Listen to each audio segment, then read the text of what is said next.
Hi everybody, welcome back to Adventures in Polish Land. My name is Christina and today I have a Friday Reads to share with you. I haven't posted any videos this week. I decided instead of taking the time to film, edit, and upload, I would use that time to read instead. So I'm sure you can understand that.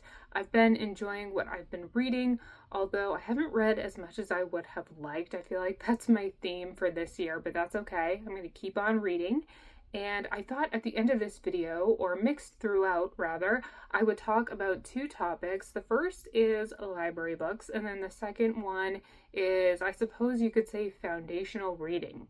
And I'll talk about that more as we get there. But first up, I finished reading A Lesson Before Dying by Ernest Gaines. This is set in Louisiana and it is following a young black man who is sentenced to death for a crime he did not commit. He just happened to be in the wrong place at the wrong time and there were no other witnesses, so he cannot prove that he is innocent, and it's really, really sad. The book is told through another man's perspective. His name is Grant. He is a teacher, and Jefferson, who is the man who's going to be executed, his godmother is asking Grant to make Jefferson a man before he dies by giving him lessons. And the book follows Grant's experience sort of on the outside of the situation and reflecting on how it not only affects him and the local community, but obviously Jefferson as well.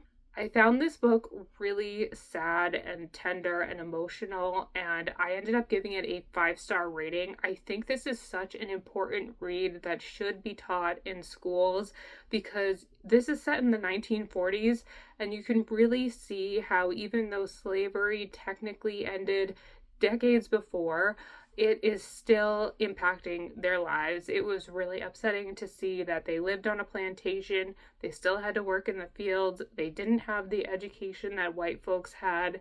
They had to enter white homes through the back door and stand in the kitchen until a white person would come back and address them. And when they were addressed, they were spoken down to and made fun of. It was just very eye-opening. And obviously, these are things that I knew, but reading them in this book just made it come to life for me and put in the front of my mind how this was not that long ago. It was less than 100 years ago, and we have come so far, but we still have so far to go. So I think this is a really important book. If you have anyone in your life who doesn't understand things like affirmative action, for example, and why it's necessary and important, I think this can help illustrate why it is. And this is a library book. You may not be able to tell because all it has is the little sticker here on the side, and there is no protective covering on it at all. So I went into Boston to see Beauty and the Beast, the musical, this past weekend. I brought this book, I put it in my purse, and I somehow folded the cover. So I don't know if you can see here. I have a couple of creases on the cover, and there's actually a small tear on the cover that I did put a piece of tape on the back, and I felt so horrible.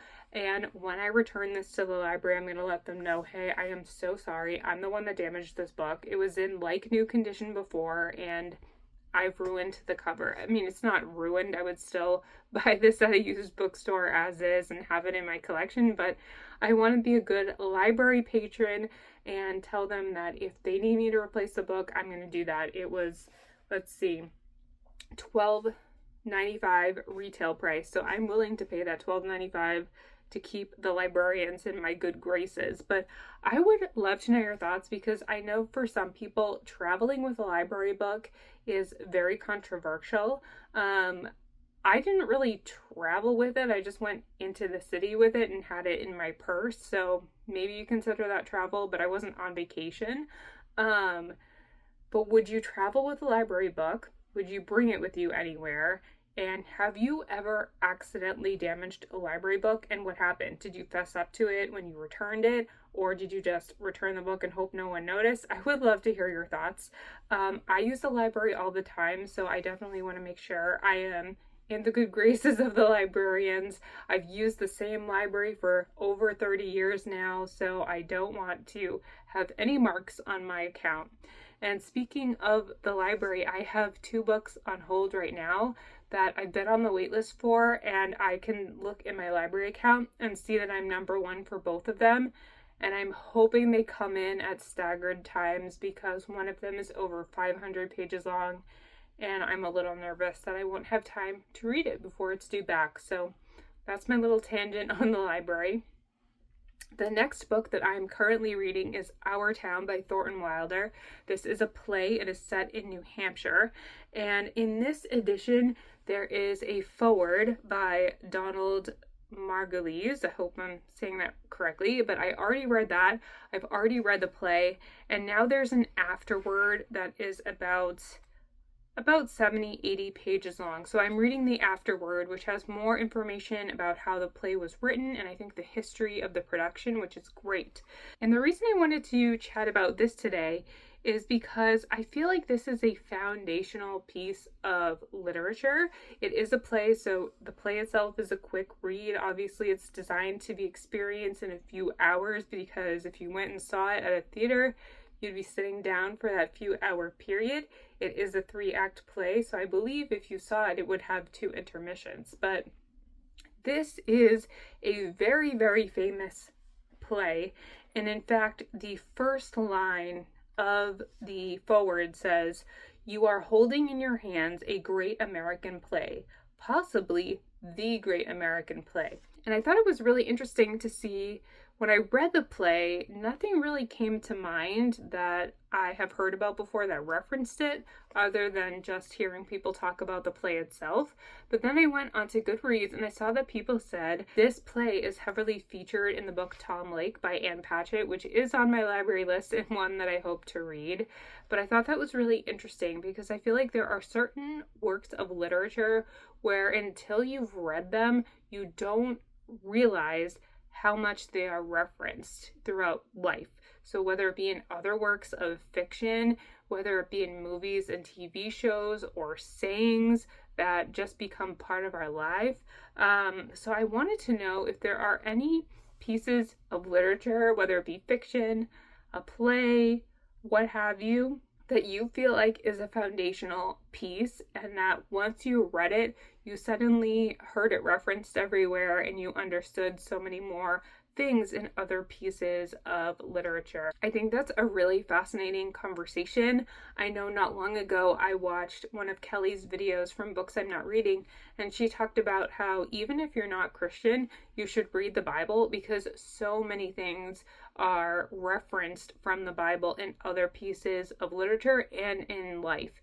And she made a really great point, and it's something that I have been thinking about. So if you have other pieces of fiction or even nonfiction that you feel like are very important to our understanding of society and the world, I would love to hear what they are in the comments below. I have about 50 more pages of this to read, and then I will probably pick up A Call of the Wild by Jack London, which is a carryover from my April TBR, or I can't believe I forgot about this. I still have this book to read from the library. This is Woodworking by Emily St. James. And this is actually going to be my next read because I always prioritize library books first. And this one takes place in South Dakota. I'm actually quite in the mood for this, so I'm glad I had it right here to remind myself that I need to read it. I hope you're all doing well. I hope if you, like me, are struggling with seasonal allergies, you get through them a little bit easier than I am, and I will see you all in my next video. Bye!